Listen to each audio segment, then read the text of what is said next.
Então, o livro do profeta Obadias, dos versos 1 a 21. Todos encontraram, amém? Diz assim a palavra do Senhor. Visão de Obadias, assim diz o Senhor Deus a respeito de Edom.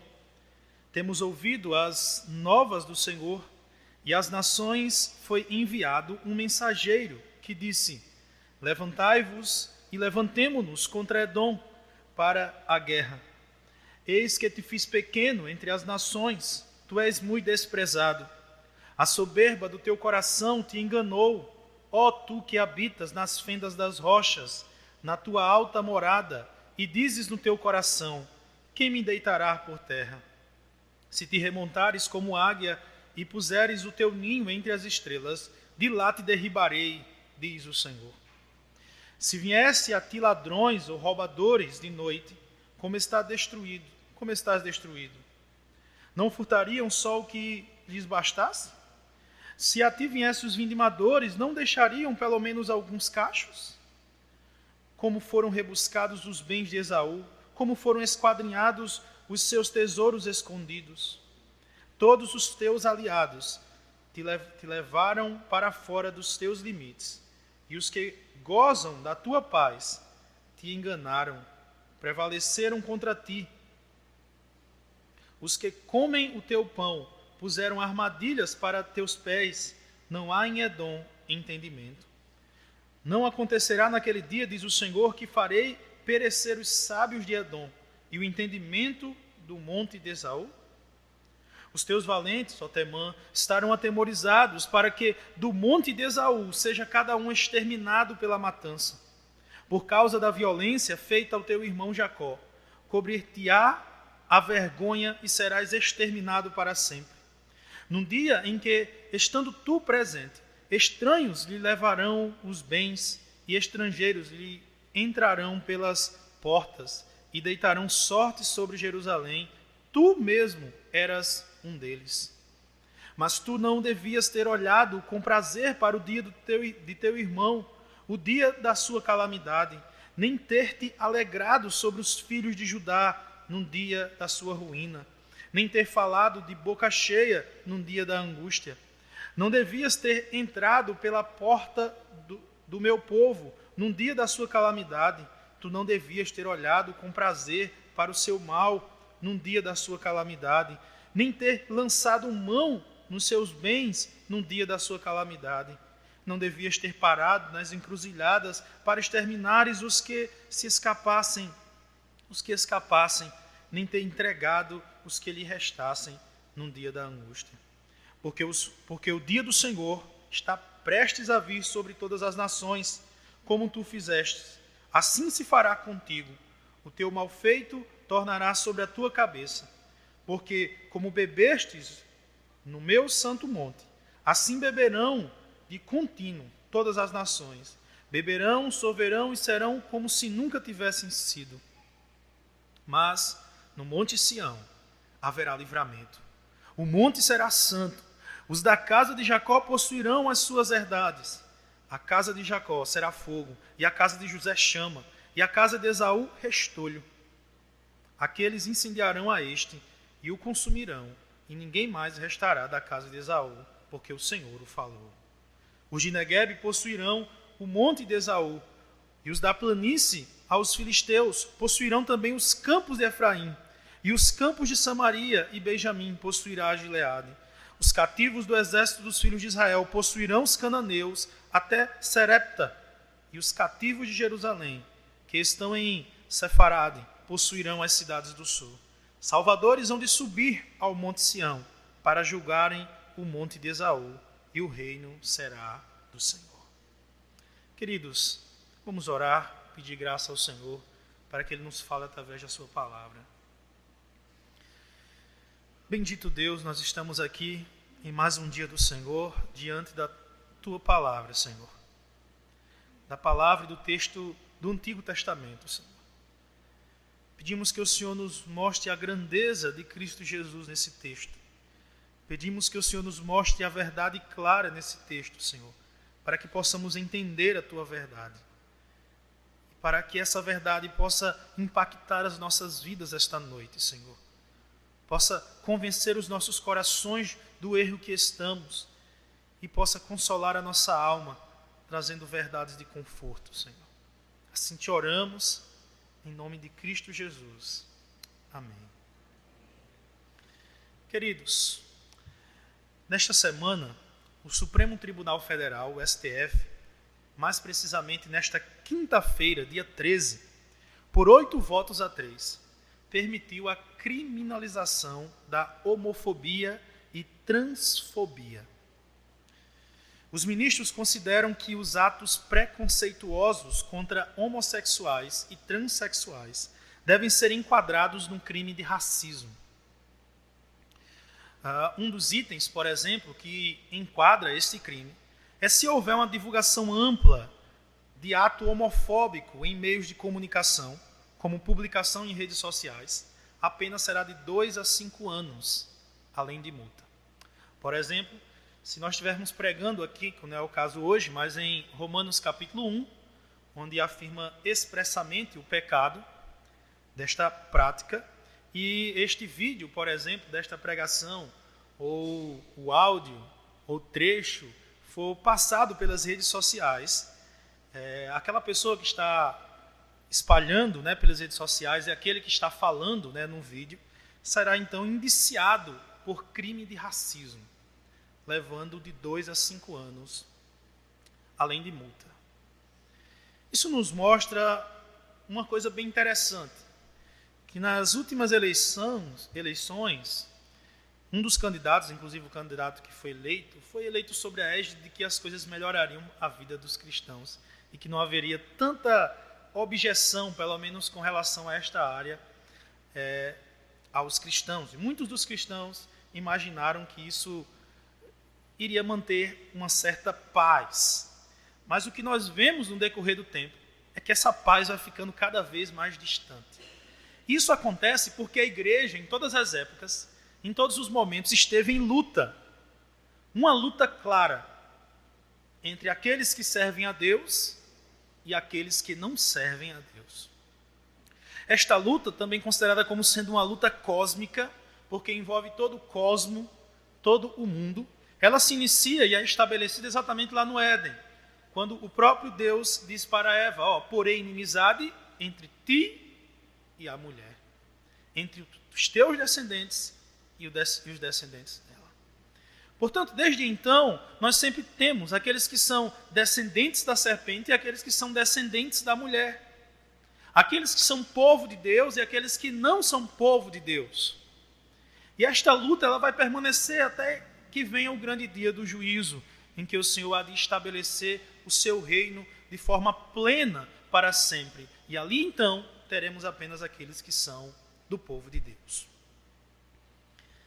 O livro de Obadias é uma expressão clara desta luta cósmica.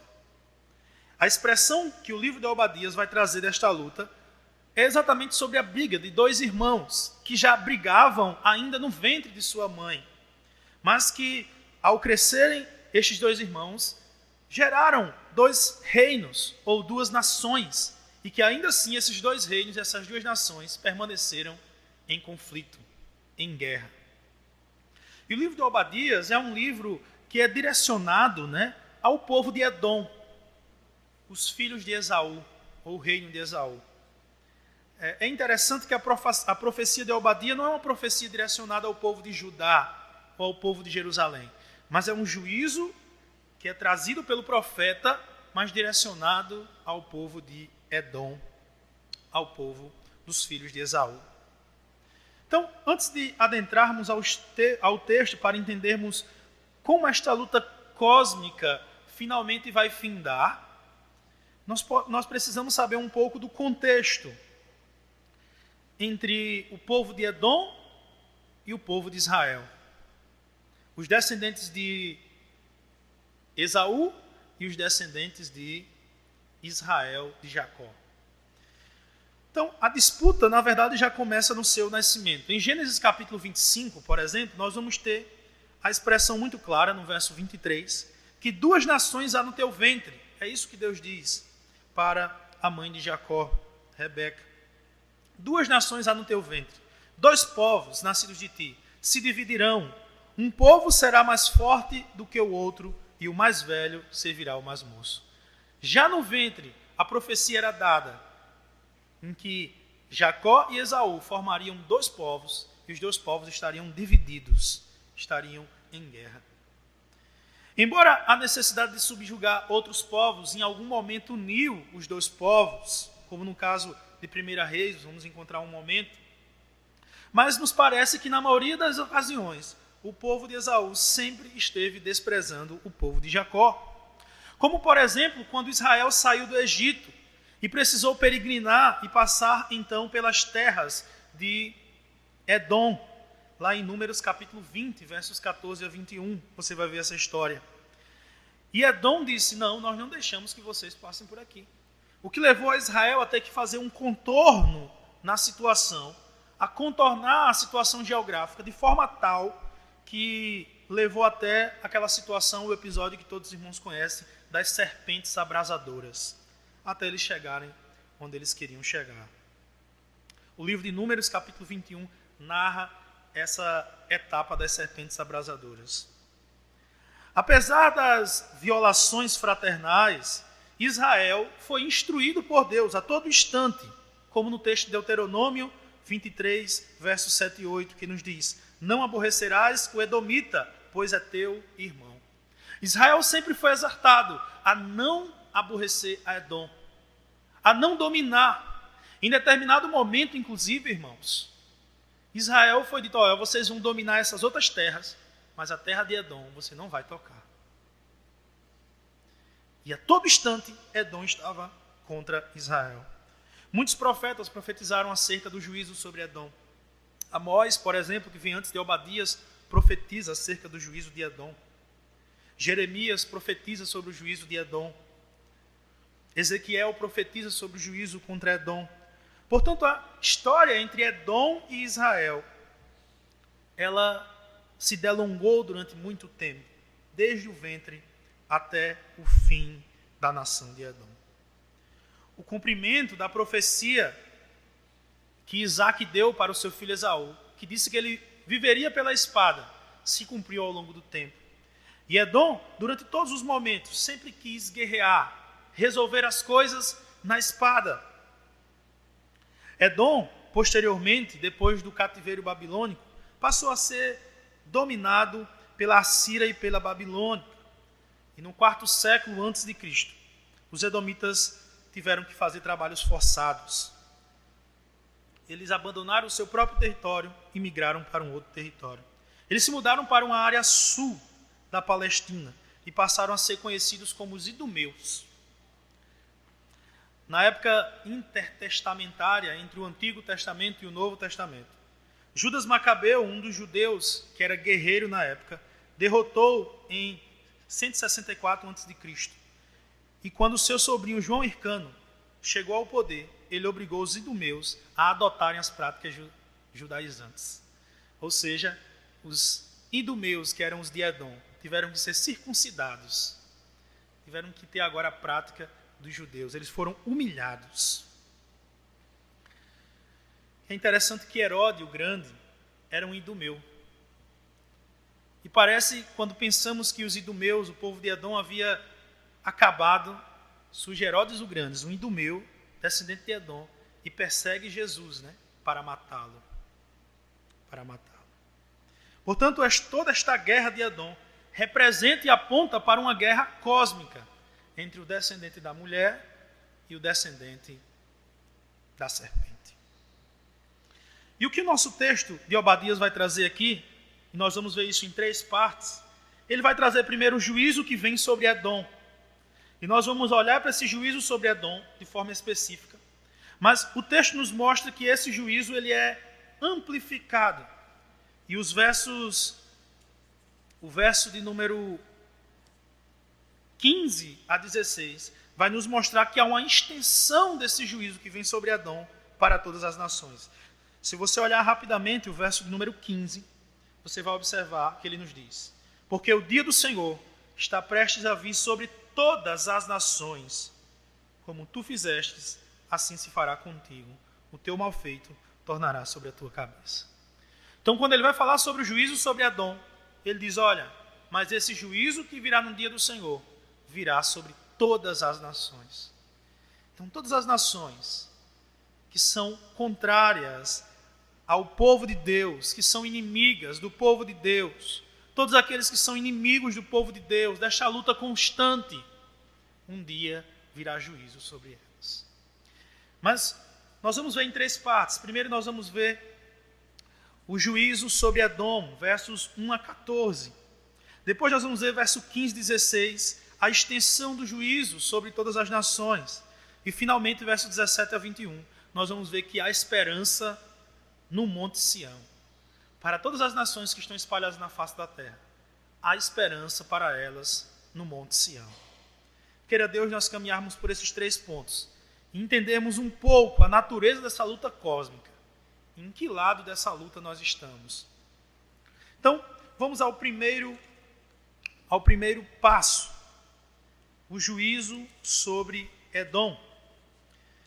Observe no primeiro verso que nós percebemos que o juízo ele parte do próprio Deus. Veja o que diz o primeiro verso. Assim diz o Senhor Deus a respeito da visão de Obadias. É uma iniciação que os profetas têm, você vai encontrar isso nos outros profetas. Mas ele diz, assim diz o Senhor Deus a respeito de Edom, temos ouvido as novas do Senhor. E às nações foi enviado um mensageiro que disse, levantai-vos e levantemo-nos contra Edom para a guerra.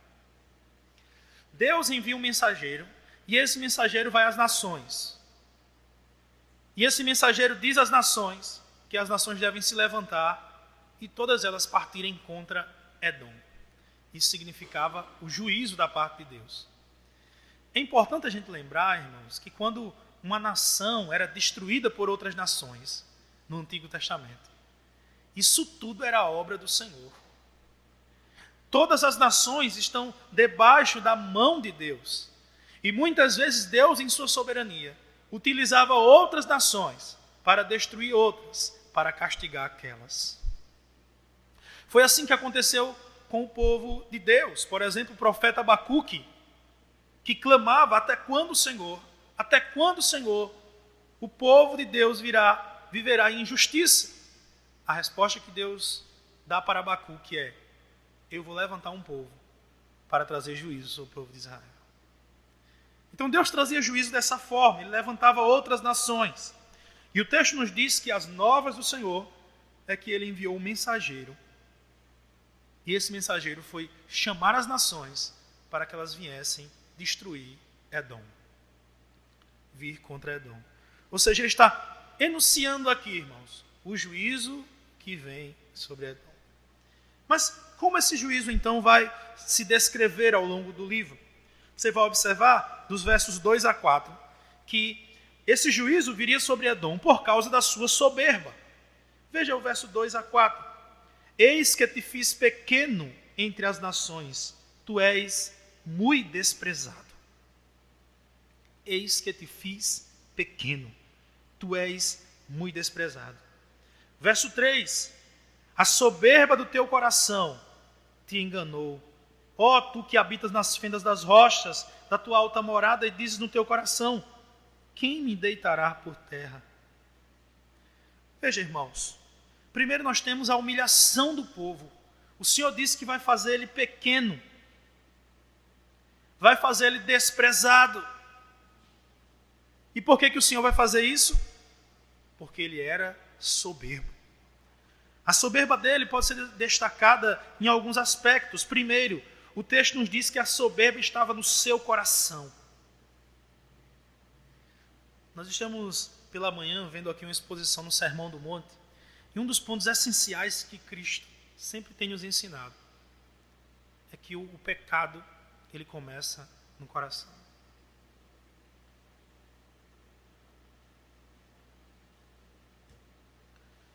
O pecado começa no coração.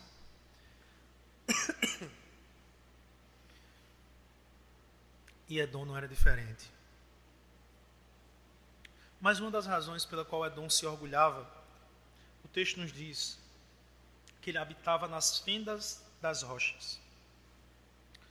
Um autor chamado Barry Betzel, um estudioso geógrafo, ele aponta que os gigantescos penhascos e os escarpados desfiladeiros de Edom, e mesmo as encostas mais suaves do caminho de Punon, a cidade de Edom, representavam um alvo inacessível. Queridos, é como se tivesse picos de quase 2.000 metros de altura ao redor de Edom. Rochas. E por isso que as pessoas não conseguiam invadir Edom. É como se Edom tivesse uma fortaleza natural, que não foi construído muralhas. Tinha uma fortaleza natural. Ele se orgulhava dessa proteção. Essa proteção dizia, olha, nenhuma nação vai me derrubar, porque eu estou protegido. Edom era arrogante. Olha o que o texto nos diz, no finalzinho do verso 3. Quem me deitará por terra? Quem me destruirá? Edom era arrogante. Mas quando nós vemos o verso 4, ele nos diz, se te remontares como águia e puseres o teu ninho entre as estrelas, de lá te derribarei, diz o Senhor. Queridos, Provérbios, capítulo 16, verso 18, já nos ensinava. A soberba precede a ruína. E a altivez de espírito, a queda. O soberbo é derribado da altura que ele se posiciona. Não importa o quão alto você queira estar, ou você pense que está, o Senhor pode te derrubar de lá. Talvez no coração nós podemos dizer, não, eu confio aqui nos meus aliados, eu confio no meu exército, eu confio nas minhas riquezas, eu confio na minha fortaleza natural, eu confio na minha capacidade, eu confio na minha posição, eu confio nos amigos que eu tenho que são poderosos, que têm força.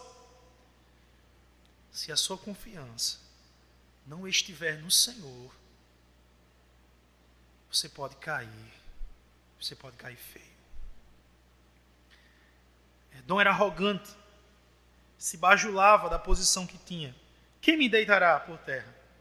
O Senhor disse, ainda que você esteja alto como uma águia, eu te derribarei, diz o Senhor. Que o Senhor nos ajude, irmãos, a não sermos Edom, a sermos Israel. Não sermos soberbos como Edom, mas a sermos Israel. O texto continua e nos mostra o castigo de Edom, a sua derrocada. Versos 5 a 9, veja comigo. Se viesse a ti ladrões ou roubadores de noite, como estás destruído? Não furtariam só o que lhe bastasse? Se a ti viessem os vindimadores, não deixariam pelo menos alguns cachos? Como foram rebuscados os teus bens de Esaú, como foram esquadrinhados os tesouros escondidos. Primeiro que nós temos aqui é que Esaú vai perder toda a sua riqueza. O texto coloca, olha, se viessem os ladrões, não roubariam só uma parte dos seus bens, deixaria outros? Se viessem os vindimadores, aqueles que colhiam, vindimadores, aquelas pessoas que chegavam e colhiam, levavam toda a sua produção alimentícia. É importante lembrar, irmãos, que o alimento naquele tempo era dado exatamente pela plantação. Não é como hoje que a gente trabalha, ganha o dinheiro e compra o alimento. Mas você plantava, você produzia tudo, e aquilo ali era o alimento da sua família, do seu povo, da sua nação. Os vindimadores eram aqueles que vinham e roubavam todo o alimento. Mas normalmente quando eles levavam o alimento, ele deixava ainda alguns cachos, algumas coisas. O Senhor está dizendo que o juízo que virá sobre Edom não deixará nada. Ou seja, a riqueza pela qual Edom se vangloriava, por conta da rota geográfica que ele se encontrava, onde a maioria das nações, para comercializar, precisava passar por ali, ela pode ser rompida, porque o Senhor pode acabar com tudo. O texto continua e nos mostra que ele também perdeu seus aliados. Se ele tinha confiança em reis que podiam lhe ajudar, o texto mostra que ele também perderam. Veja o verso 7, quando diz: todos os teus aliados te levaram para fora dos seus limites, e o que gozam da tua paz te enganaram, prevaleceram contra ti, e os que comem o teu pão puseram armadilhas para teus pés, e não há em Edom entendimento. Aqueles que comiam com você o pão, eles te trairão, Edom. Irmãos, tudo isso aqui que nós estamos vendo sobre Edom só nos levanta uma verdade clara, que a nossa confiança plena precisa estar no Senhor. Porque quando nós confiamos nos homens, os homens nos traem. Quando nós confiamos nas riquezas, as riquezas se esvaem. Quando nós confiamos no poder, o poder nos deixa. A única coisa, irmãos, independente da posição que você esteja, que você deve confiar plenamente, é no Senhor. Somente no Senhor. Porque todas as outras coisas podem ser tiradas de você. Todas elas podem ser tiradas. E o texto continua dizendo que até o entendimento lhe faltou, foi tirado o entendimento. O texto no finalzinho do verso 7 diz: e não há entendimento em Edom, pois naquele dia, diz o Senhor, que farei perecer os sábios de Edom e o entendimento no monte de Esaú. Não terá mais entendimento, não terá mais sábios, eles não terão mais conhecimento. Tudo isso é tirado de Esaú. E finalmente, irmãos, é tirado também o exército de Edom. Verso 9. Os teus valentes, ó Temã, estarão atemorizados, para que do monte de Esaú seja cada um exterminado pela matança. Veja o juízo, irmãos, que viria sobre Edom. Ele perderia a riqueza, perderia os aliados, os sábios e o seu exército. Tudo seria perdido. Isso tudo porque ele não confiou no Senhor e confiou na soberba do seu próprio coração. E um último aspecto que se encontra dos versos 10 a 14 é que manifesta a violência que Edom teve contra seu irmão Israel. E esta violência foi causada mais especificamente na época em que Israel foi levado em cativeiro. O texto nos diz, versos 10 a 14, por causa da violência feita a teu irmão Jacó, cobrir-te-á a vergonha e serás exterminado para sempre. O julgamento final, o grande final de Edom, é por causa da violência que você fez contra o seu irmão. Você será exterminado para sempre. Mas que violência foi essa? Além daquelas já citadas aqui. Veja, irmãos, verso 11 até o verso 14. No dia em que, estando tu presente, estranhos lhe levaram os bens, e estrangeiros lhe entraram pelas portas e deitaram sorte sobre Jerusalém, tu mesmo eras um deles. No dia em que os estrangeiros vieram sobre o povo de Israel para levar as suas coisas, Edom era um desses estrangeiros. Que violência, irmãos.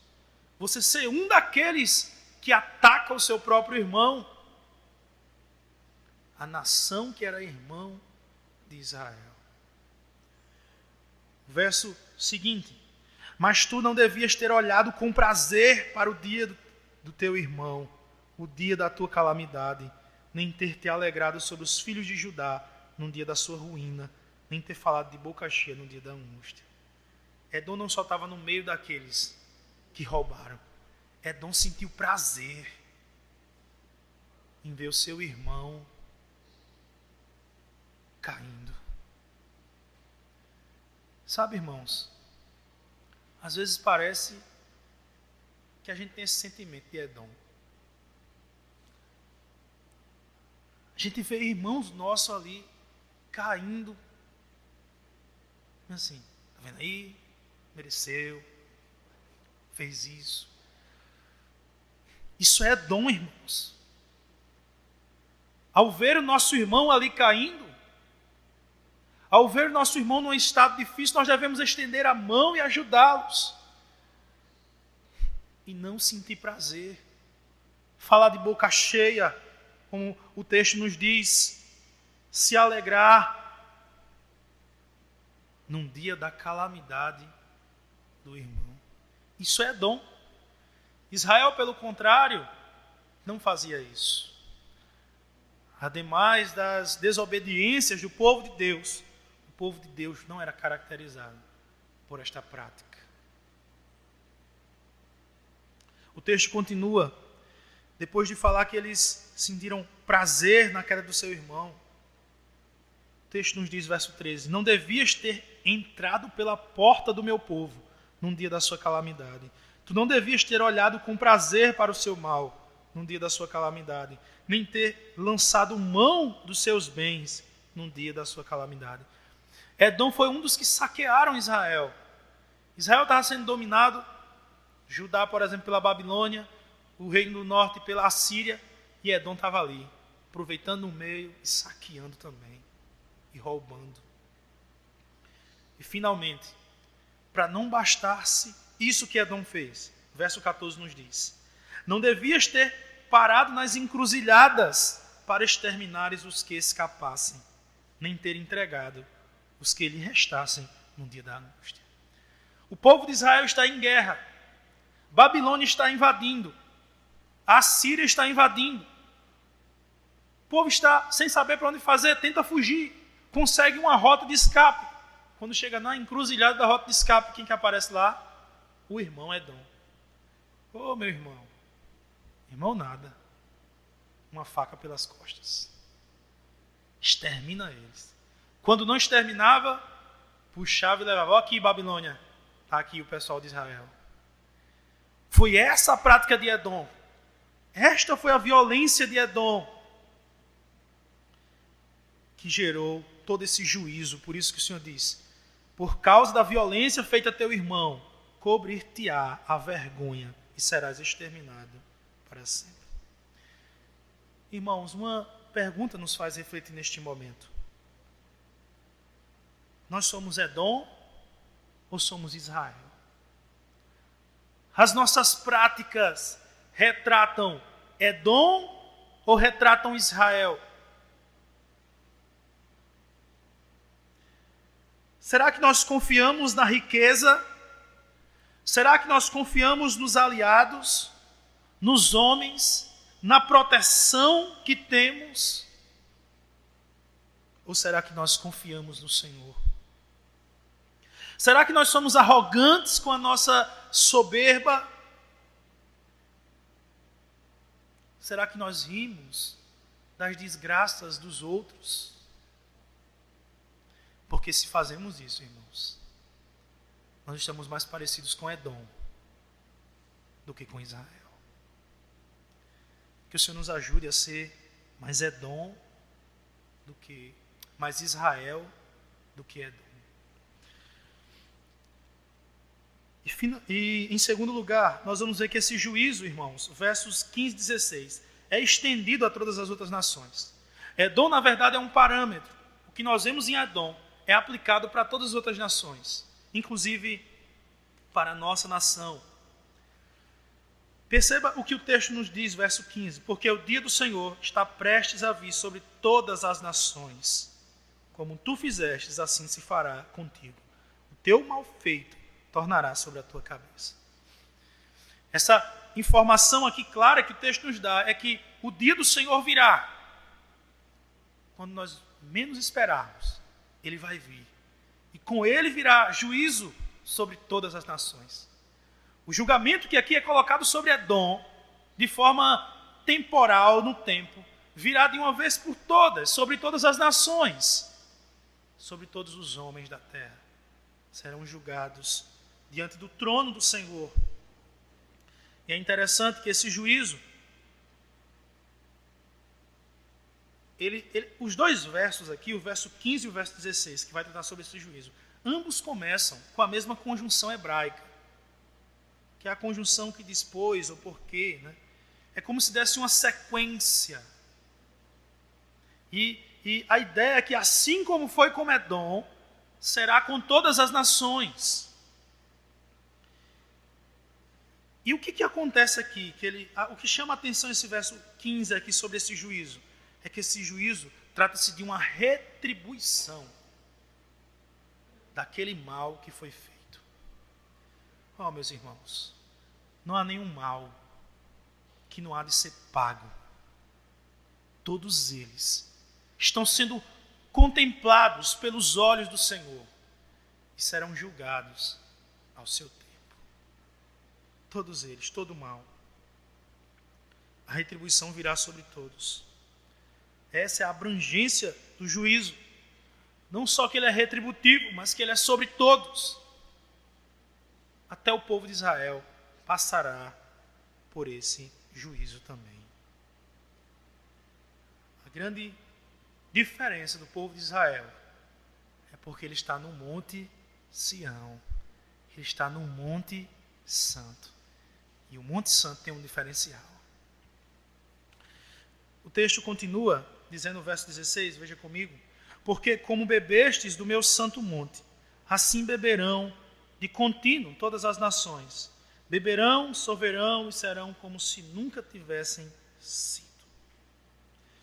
Isto é uma má notícia. Isso mostra que eles terão que beber. Eles terão que beber o cálice do juízo. A expressão beber aqui aponta para o juízo de Deus, que é sempre tratado como um cálice em que nós bebemos. Cristo bebeu este cálice em nosso lugar.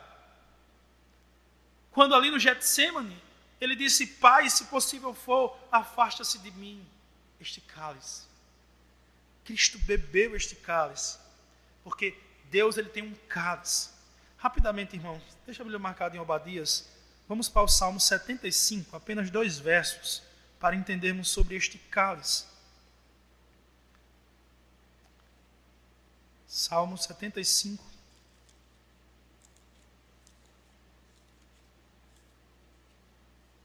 Versos 7 e 8.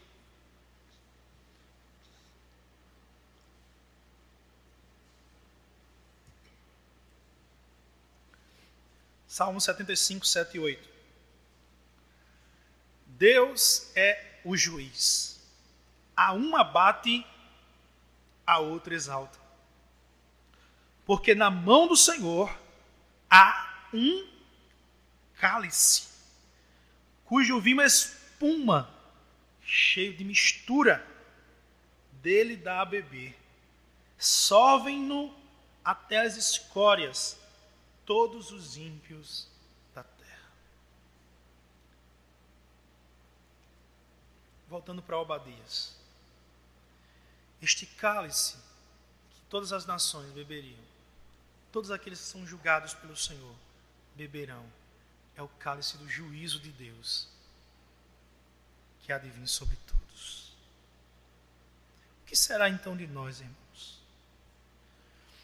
Um autor chamado Palmer Hobbiton, em seu livro Cristo dos Profetas, ele diz que a extensão desse julgamento é visto nestas palavras, nas palavras do verso 18, onde diz: não haverá sobreviventes na descendência de Esaú.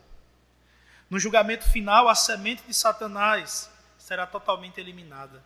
Nenhum deles sobreviverá ao escrutínio do julgamento final de Deus. Nenhum da semente da serpente sobreviverá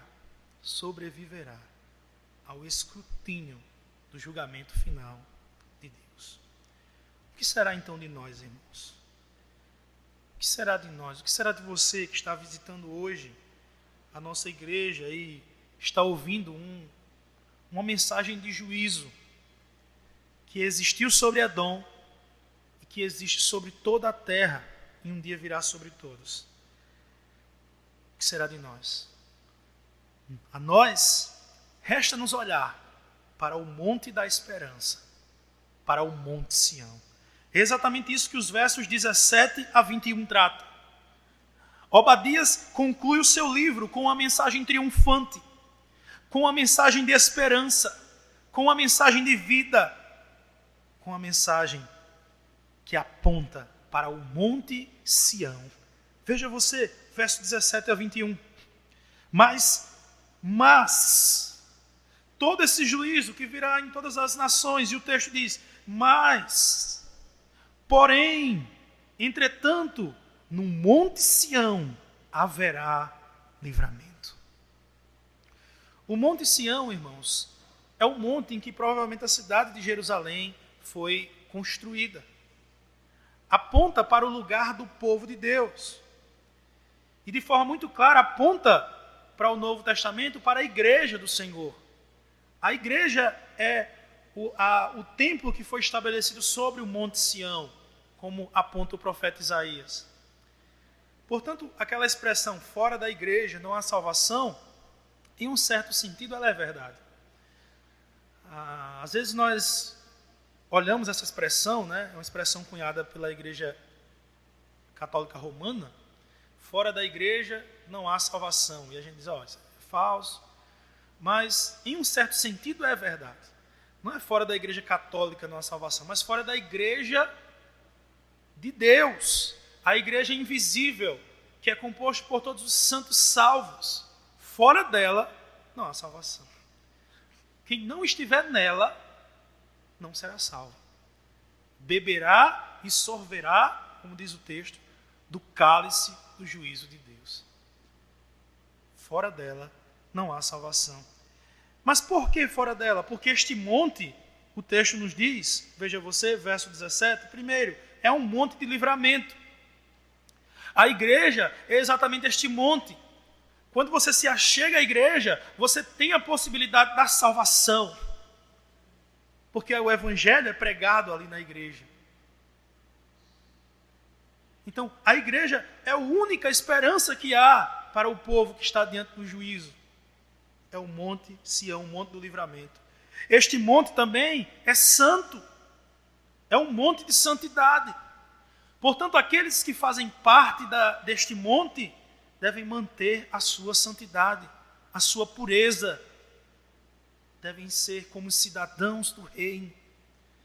Este monte, continua o texto, é um monte de herança. Quando diz, e os da casa de Jacó possuirão as suas herdades. Tudo aquilo será dado ao povo de Deus, irmãos. Toda a terra será dada ao povo de Deus. Nós não temos por que brigar. Nós temos que manter a nossa fé firme. E ainda que a nossa nação esteja mergulhando num âmbito imoral, onde aquilo que a Bíblia diz que é pecado agora se torna regra, nós devemos estar firmes, porque o juízo virá e aqueles que pertencem ao monte do Senhor, esses herdarão a terra. Esses terão as herdades. E finalmente este monte é um monte de triunfo. Veja você o que diz versos 18 a 20. A casa de Jacó será fogo, a casa de José será chama. Provavelmente você percebe aqui, a casa de Jacó é uma menção ao reino do norte. E a casa de José provavelmente é uma menção ao reino do sul. E ele coloca os dois como sendo coisas semelhantes, quando diz um será fogo e o outro será chama, como se eles fossem um só. É quase imperceptível você perceber a diferença entre fogo e chama. Então aqui agora eles estão unidos. A igreja do Senhor ela está unida toda, não tem mais a divisão entre reino do norte e reino do sul. E o texto nos diz que esta casa triunfará sobre a casa de Esaú, sobre Edom. A casa de Esaú será restolho. E aqueles, Jacó e José, incendiarão a este Esaú e o consumirão. Ninguém mais restará da casa de Esaú, porque o Senhor falou. O Monte Sião é um monte de triunfo. O texto continua falando de Negueb. Segundo o autor Palmer Robertson, já citado, ele diz que esta libertação significará concretamente que toda a terra, incluindo Edom, será possuída pelo povo de Deus. A essa altura, o profeta mapeia os limites da terra. Você tem a região costeira da Filístia, no verso 19, parte B. Você tem aí a área da costeira norte de Sidom, no verso 20, na parte A. O Negueb no sul, Samaria e Efraim, a Transjordânia e Gileade, no 19c aqui. Então, cada parte que está sendo citado aqui é um mapeamento de todos os lados da terra. Que todas essas serão herdadas por aqueles que habitam no Monte Sião, no Monte do Senhor. Portanto, juízo virá, mas há salvação. A salvação no Monte do Senhor, que é o Monte Santo, que é o Monte de livramento, que é o Monte de herdade, que é o Monte de triunfo, que é o Monte de triunfo. Haveria esperança ainda para aqueles que são de Edom? O que me parece, irmãos, é que o último verso de Obadias diz que ainda há esperança para aqueles que são de Edom. Para aqueles que são contra Deus, para aqueles que são inimigos de Deus, ainda há esperança para eles. O verso 21 diz: salvadores hão de subir ao monte Sião para julgarem o monte de Esaú e o reino do Senhor, e o reino será do Senhor. Essa expressão de salvadores que julgam, ou juízes que salvam, ela começa a ser formada na Bíblia, lá no livro dos Juízes. Se você observar, por exemplo, Juízes capítulo 2, verso 16 e 18, diz: o Senhor estabelecia juízes, e esses juízes salvavam o povo. Interessante, né? Juiz é para julgar, mas os juízes faziam o quê? Salvavam o povo. Então essas duas coisas estão interligadas. E aqui em Obadias aparece novamente essa expressão: salvadores que julgam. O que quer dizer isso, irmãos? Isso aponta claramente para os juízes, que estão lá atrás. Mas os juízes que salvavam o povo, que eram juízes, apontavam para quem, irmãos? Os juízes que estão escritos ali eram uma figura clara de quem? Daquele que julga e salva. A saber, Cristo Jesus. É aqui onde está a diferença, irmãos. E aqueles... É tanto que o próprio Evangelho de Jesus, ele funciona como um juiz salvador. Porque quando você prega o Evangelho, o texto diz: olha, quem crê será salvo, mas quem não crê já está condenado. A própria pregação do Evangelho, ela de certa forma é salvação para uns, mas é juízo para outros. Portanto, o Monte Sião é um monte de salvadores que julgam. E neste momento, irmãos, nós devemos ser aqueles que pregamos o Evangelho todos os dias e todos os momentos. Para muitos que estão aí fora, que são de Edom, que são inimigos de Deus, mas que ouvem o Evangelho e então são atraídos para o monte do Senhor. E finalmente, o reino será do Senhor. O reino será do Senhor. Queridos, eu queria trazer algumas aplicações para nós deste profeta Obadias, que traz-nos uma narração aqui de forma representativa desta luta cósmica que existe. E nós vamos lidar com ela todos os dias. Então a primeira aplicação clara é que esta luta existirá sempre até o dia do Senhor. Nós precisamos entender isso. Para a gente vai ser uma novidade se o mundo estiver nos elogiando. Ah, tá bem de boa aí, a igreja está uma bênção. A igreja é minha amiga. Isso vai ser uma novidade. Mas o mundo está nos ameaçando. Quando nós pregamos a verdade, nós podemos ser presos, se tornar criminosos, porque pregamos a verdade. Isso sempre houve, irmãos. Sempre houve. E sempre haverá. Mas nós não podemos deixar de fazer parte do monte do Senhor. O monte de salvadores que julgam. Daqueles que pregam o evangelho que salva e que traz juízo. Nós precisamos ser estas pessoas que fazem parte do monte do Senhor. Segunda aplicação, o povo que não é de Deus receberá julgamento sobre si no seu devido tempo. Então, homens que profanam a verdade do Senhor, que são inimigos claros de Deus, estes receberão o seu julgamento. Se não aqui, no dia do juízo do Senhor. No dia do Senhor ele receberá seu julgamento. Terceiro lugar, irmãos, nós vimos que há esperança na igreja, no Monte Sião. Portanto, nós como igreja temos um papel fundamental, que é pregar esta esperança, que é pregar este evangelho a todas as nações, que é falar desta verdade para todos, porque só há esperança em nós.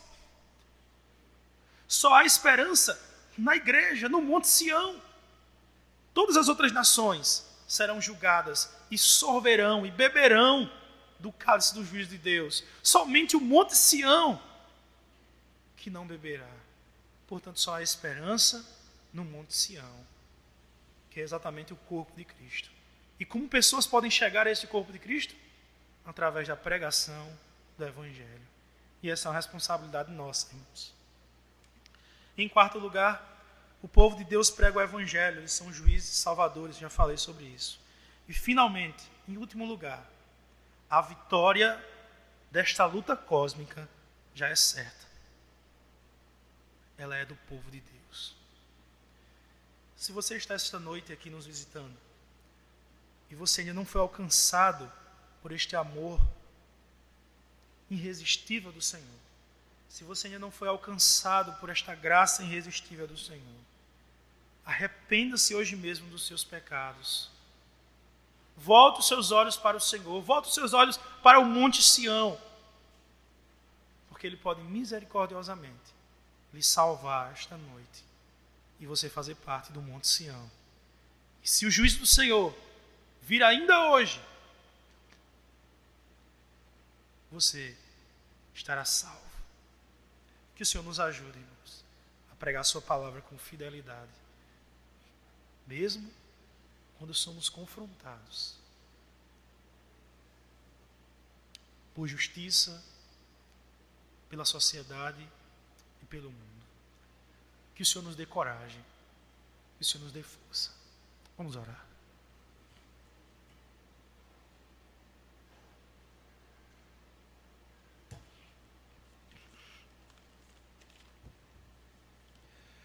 Senhor, nosso Deus e nosso Pai, nós bendizemos o Teu nome, Senhor, porque o Senhor nos falou por meio da Tua palavra, por meio do profeta Obadias. Senhor, sonda o nosso coração, Senhor. Vê se há em nós, Senhor, algum caminho inclinado à semelhança de Edom, Senhor. Alguma soberba em nosso coração. Algum ato, Senhor, de confiança que não esteja totalmente em Ti, Senhor. Tira, Senhor, esta fagulha. Nós queremos ser povo Teu, Senhor. Não nos deixa, no Senhor, alegrar-nos com a derrota dos nossos irmãos. E nos ajuda, Senhor, a sermos fiéis à Tua palavra. Ainda que isso custe a nossa vida. Ainda que isso custe no Senhor prisão. Nos ajuda-nos a ser fiéis, Senhor, à Tua palavra. Assim te oramos, Senhor, em nome de Jesus. Amém.